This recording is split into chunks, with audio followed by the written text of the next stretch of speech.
நாம் இந்த ஊசி நகராமல் ஸ்டெக் ஆகி இப்படி இதே இடத்துல இருக்குது அப்படின்னாக்கா, ஊசி கீழே இறங்காமல் இருக்குது, மேலே தூக்காமல் இருக்குது, நல்லா இந்த மாதிரி நல்லா ஃப்ரெஷ்ஷாக போக மாட்டேன்னுது அப்படின்னா என்ன பண்ணலாம் அப்படின்னு சொல்லிட்டு பார்க்கலாம்.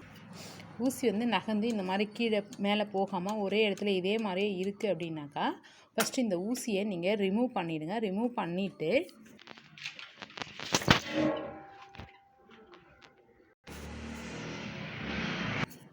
இந்த இடம் வந்து நமக்கு லூஸாக இருக்கான்னு செக் பண்ணிவிட்டு, இந்த ஹோல் இருக்குது இல்லைங்களா, இந்த ஹோலில் வந்து ஒரு சின்ன டெஸ்டர் இல்லை சின்னதாக திருப்புளி மாதிரி வச்சு ஒரு சுற்றி அதில் ஒரு தட்டு தட்டினீங்கன்னா நல்லா உள்ளே போய் நல்லா ப்ரெஷ் ஆகிடும்.